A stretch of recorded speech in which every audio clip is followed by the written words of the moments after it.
வணக்கம் நண்பர்களே. இப்பொழுது நம்ம பார்க்கக்கூடிய பதிவு வராகி. தாய் வராகியை நம்ம எப்படி வசியம் செய்வது, வசியம் செய்து நம்ம என்னெல்லாம் சாதிக்கலாம், மற்றும் தாய் வராகியை வணங்குறவங்க என்னெல்லாம் தப்பு செய்கிறாங்க, அது பூஜை முறைகள் எப்படி செய்யணும், படையல் என்னென்னலாம் வைக்கலாம் அப்படின்றத இந்த ஒரு பதிவில் தெளிவாக பார்க்கலாம். முதல்ல வராகி என்பவள் யாருனாக்கா, காளிக்கு தொண்டு செய்யக்கூடிய ஒரு ஏவல் தேவதை. சப்த மாதர்களில் ஒருத்தி, சப்த கன்னியர்களில் ஒருத்தி. வராகியை வைத்து நம்ம அஷ்ட கர்மங்கள் அனைத்தும் விளையாடலாம்.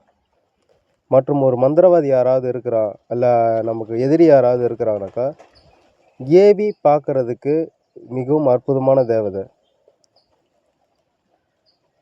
இந்த தேவதையை வைத்து நம்ம பலவிதமான விளையாட்டுகளை விளையாடலாம். இப்படி வராகியை வைத்து சொல்லணுன்னாக்கா நம்ம ஏகப்பட்ட விஷயங்கள் இருக்குது, அனைத்தையும் சொல்லிக்கிட்டே போகலாம். பேய் ஓட்டலாம், குறி சொல்லலாம், பணம் காசை வர வைக்கலாம், எதிரியை ஓட ஓட விரட்டலாம். இப்போது நம்ம வராகியை நம்ம வசியம் செய்கிறது எப்படின்னு பார்ப்போம். நீங்கள் என்ன செய்றீங்கனாக்கா, வராகியை வணங்கும் பொழுது அனைத்து பேரும் செய்யக்கூடிய தப்பு என்னன்னாக்கா, வராகிக்கு மட்டுமே படையல் போடுவது, வராகிக்கு மட்டுமே விளக்கேற்றுறது, வராகிக்கு மட்டுமே அனைத்தும் செய்கிறது. ஒரு வீட்டில் பசங்க இருக்கிறாங்கன்னா, 5 பேர் இருக்காங்கனாக்கா, 5 பேருக்குமே ஒரு அப்பா அம்மான்றவங்க வந்து சமமாக தான் பார்ப்பாங்க, சமமாக தான் அவங்களுக்கு எல்லாமே நடத்துவாங்க. அதே போல் சப்த கன்னியர்களில் ஒருத்தியாக இருக்கக்கூடியவ, சப்த மாதர்களில் ஒருத்தியாக இருக்கக்கூடிய வராகியை நம்ம தனிப்பட்ட முறையில் வணங்கும் பொழுது, அம்மா வந்து அவ்வளோ சீக்கிரத்தில் நமக்கு வந்து வரமாட்டாங்க, நம்மளுக்கு கஷ்டங்களை தான் கொடுப்பாங்க.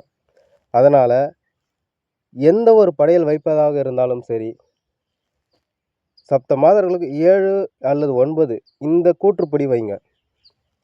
வைத்து நீங்கள் வந்து பூஜை செய்ய ஆரம்பிங்க. அனைவருடைய அருள் ஆசியும் உங்களுக்கு கிடைக்கும். தாய் வராகியோடைய அருள் உங்களுக்கு பரிபூர்ணமாக கிடைக்கும். தாயோடைய சக்தி வந்து உங்களுக்கு வந்து பரிபூர்ணமாக கிடைக்கும். இதை முக்கியமாக குறி சொல்கிறவங்க வந்து இந்த முறையை வந்து கட்டாயம் செய்து பாருங்கள். மற்றும் படையல் வந்து பார்த்தீங்கன்னாக்கா, சில பேர் வந்து கிழங்குகள் வைக்கலாம், எல்லா கிழங்கும் வைக்கலாம்.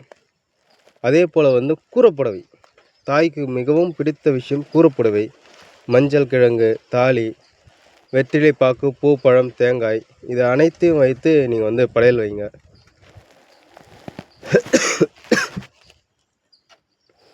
இதை வைத்து நீங்கள் கரெக்டாக பூஜை பண்ணிங்கனாலுமே போதும். உங்களுக்கு 100% கட்டாயமாக உங்களுக்கு வந்து தாய் வராகியோட அருளும் சரி, சீக்கிரமாக உங்களுக்கு சித்தி ஆகும்.